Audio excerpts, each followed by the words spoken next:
Agora, na terceira parte do vídeo, falar sobre o ponto da religiosidade em Éfeso. A cidade abrigava o templo de Ártemis, ou Diana, a deusa da fertilidade, construído em mármore. A economia da cidade dependia dos milhares de turistas que a visitavam. Sua maior fonte de renda era o comércio de nichos de prata vendidos no templo, razão pela qual seus moradores ficaram alarmados com a pregação de Paulo contra a idolatria, em Atos 19, versículos 27 a 29. É interessante com relação à questão da religiosidade, sobre esse famoso templo ou templo gigantesco de Ártemis ou Diana, construído em mármore. Outra coisa imponente a respeito da cidade que estávamos comentando logo no início.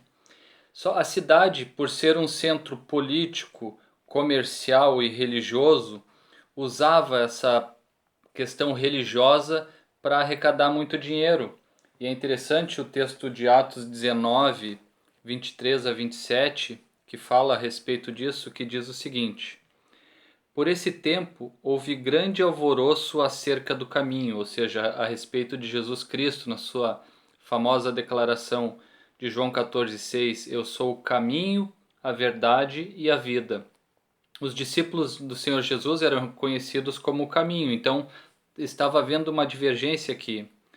Pois um ourives chamado Demétrio, que fazia de prata nichos de Diana e que dava muito lucro aos artífices, convocando juntamente com outros da mesma profissão, disse-lhes: Senhores, sabeis que este ofício vem à nossa prosperidade. Ou seja, deste ofício a prosperidade, o ganha-pão deles, o dinheiro, vinha de produzir artefatos de prata da deusa Diana. E estáis vendo e ouvindo que não só em Éfeso, mas em toda a Ásia, este Paulo tem persuadido e desencaminhado muita gente, afirmando não serem deuses os que são feitos por mãos humanas. Não somente há o perigo da nossa profissão cair em descrédito, como também o de o próprio templo da grande deusa Diana ser estimado em nada e ser mesmo destruída a majestade daquela que toda a Ásia e o mundo adoram. Então é interessante que dentro desse contexto todo, desse grande templo da deusa Diana, havia também muito a questão econômica e financeira. Esse Demétrios, achando que a conversão do povo de Éfeso ao cristianismo ia reduzir o ganho que eles tinham com a produção de estátuas, de miniaturas, de coisas que faziam referência à deusa Diana. E ele disse, olha, daqui a pouco a religiosidade nossa, o próprio templo da deusa Diana vai cair em descrédito. Ninguém mais vai querer crer ou confiar na deusa Diana e a nossa profissão vai se perder e o nosso ganha-pão, o nosso lucro, tudo aquilo que nós temos faturado em função da religiosidade vai se perder.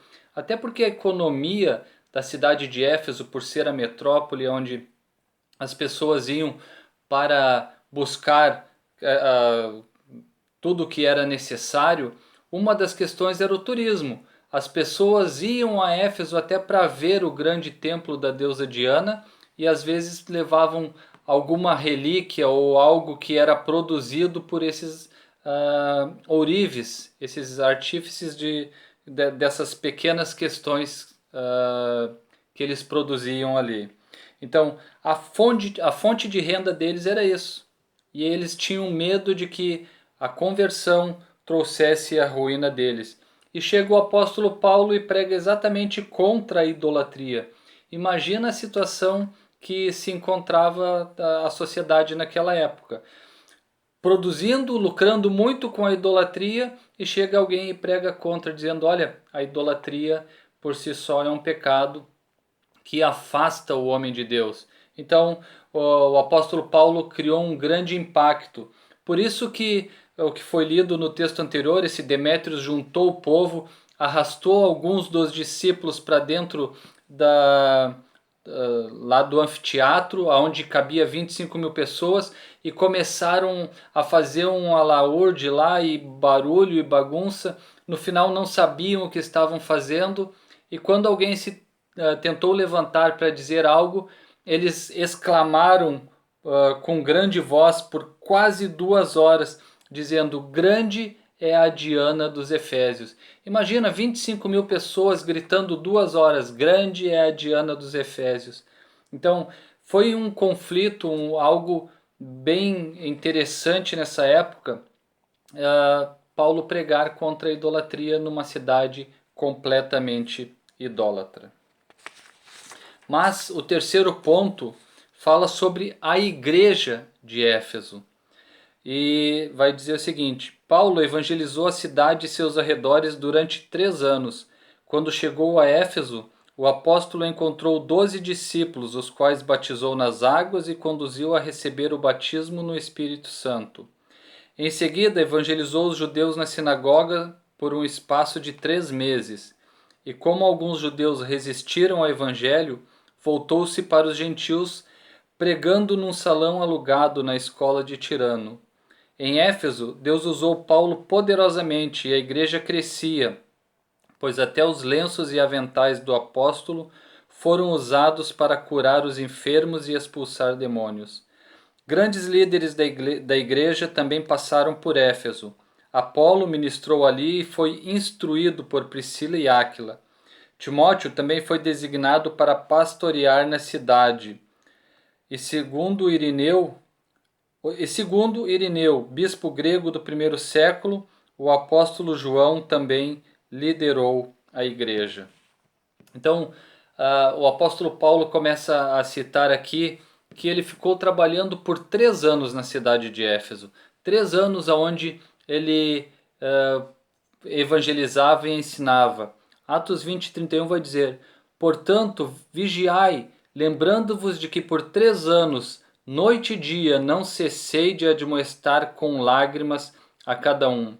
O capítulo 20 de Atos dos Apóstolos, o apóstolo Paulo chama os presbíteros da igreja de Éfeso e começa a dar algumas instruções para eles. A partir do versículo 17 até o 35, o apóstolo Paulo começa a falar primeiro sobre o seu comportamento na igreja, dizendo: olha, vocês têm ciência, vocês sabem como eu me comportei na igreja. Ele continua falando dizendo: vocês também sabem como foi o meu trabalho dentro da igreja, como eu me esforcei, como eu me dediquei nesse trabalho. E ele ministra alguns conselhos nesse capítulo que tem ali, e ele vai primeiro dizer: olha, atentai primeiro por vós e pelo rebanho. Ele vai dizer: cuidado com o surgimento de lobos vorazes e falsos mestres. Ele vai dizer também: olha, não cobicem prata, ouro ou vestes.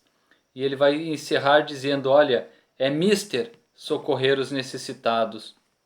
Paulo dá uma grande advertência para aqueles presbíteros que seriam a liderança da igreja lá em Éfeso.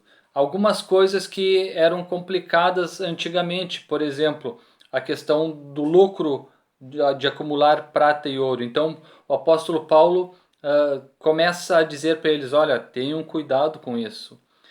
Quando ele começou na igreja de Éfeso, ele começou com 12 discípulos que haviam recebido o batismo de João e não conheciam nada a respeito de Cristo.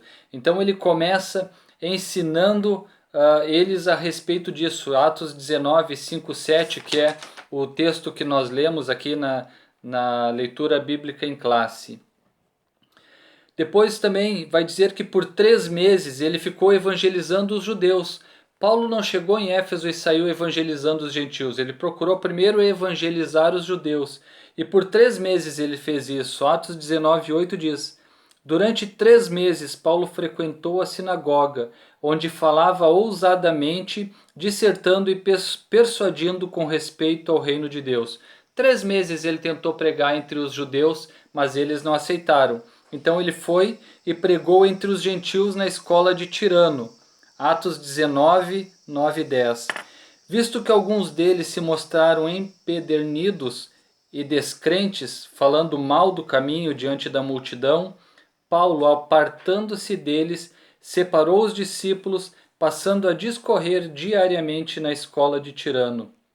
Durou isto por espaço de 2 anos, dando ensejo a que todos os habitantes da Ásia ouvissem a palavra do Senhor, tanto judeus como gregos. Paulo foi pregar para os judeus, mas os judeus não quiseram ouvir a palavra de Paulo, tinham o coração endurecido, então Paulo se voltou para o trabalho com os gentios. E aqui a lição vai dizer que ele foi poderosamente usado nas mãos de Deus. E o texto continua dizendo, no 8 os judeus não quiseram ouvir a palavra, no 9 e no 10 ele prega aos gentios, e o 11 e 12 vai mostrar o resultado do seu trabalho, dizendo: e Deus, pelas mãos de Paulo, fazia milagres extraordinários, a ponto de levarem os enfermos lenços e aventais do seu próprio uso pessoal, diante dos quais as enfermidades fugiam das suas vítimas e os espíritos malignos se retiravam. Então, esse era a produção do trabalho em Éfeso. E grandes líderes da história passaram por ali. Apolo, que foi ensinado por Priscila e Áquila a respeito do verdadeiro evangelho. O Timóteo, que foi pastor em Éfeso, foi designado por Paulo a ficar ali. 1 Timóteo 1,3 vai dizer: quando eu estava de viagem rumo da Macedônia, te roguei permanecesses ainda em Éfeso, para admoestardes a certas pessoas, a fim de que não ensinem outra doutrina. E até o próprio apóstolo João foi um dos grandes líderes que passaram pela cidade de Éfeso, conforme falou Irineu, que viveu entre o ano 130 e 202 depois de Cristo. Já o item 4, que fala da saudação epistolar, diz o seguinte: a saudação é a mais breve dentre todos os escritos de Paulo. Ele se dirige aos santos e fiéis em Cristo Jesus, isto é, aqueles que foram separados e consagrados para ser a propriedade exclusiva de Deus. Paulo os cumprimenta com as palavras graça e paz, uma expressão que lembra o favor gratuito e imerecido de Deus. Quanto aos destinatários, a maioria dos intérpretes considera que a epístola era uma carta circular, destinada aos cristãos de maioria gentílica, das muitas igrejas da Ásia proveniente de Éfeso, a metrópole mais importante daquela região. Então, uma saudação muito breve, bem curtíssima. Primeiro, essa saudação é dirigida para quem? Aos santos e fiéis em Cristo Jesus. É o que diz Efésios 1:1 lá na parte C. 1 Pedro 2:9 vai dizer: vós, porém, sois raça eleita, sacerdócio real, nação santa, povo de propriedade exclusiva de Deus, a fim de proclamardes as virtudes daquele que vos chamou das trevas para a sua maravilhosa luz. Então, uma saudação dirigida aos santos, e o apóstolo Pedro vai dizer quem são esses santos, como que eles são identificados. Essa saudação também ela tem um cumprimento, que é a forma da saudação. O apóstolo Paulo usa 2 palavras, graça e paz. Ou seja, essas 2 palavras vão designar o que ele estava desejando para aquela igreja. É o que está no capítulo 1, versículo 2, lá na parte A. Já introduzindo para essa igreja que graça e paz é um favor gratuito e imerecido da parte de Deus para o homem. Então Paulo destina aos santos e fiéis e já diz para eles: olha, esse dom, esse presente que vocês têm é um favor gratuito e merecido da parte de Deus. Não é nada que nós possamos fazer. Porque no versículo 8 do capítulo 2 vai dizer: porque pela graça sois salvos mediante a fé, e isto não vem de vós, é dom de Deus. E os destinatários eram para todas as igrejas subordinadas à metrópole de Éfeso. Éfeso como centro, todas dali partiram e surgiram muitas igrejas. Então essa carta do apóstolo Paulo circulou pelo meio de todas as igrejas e era lida em todos os lugares, para que todos pudessem ter acesso àquilo que o apóstolo Paulo estava ensinando e falando. Amém?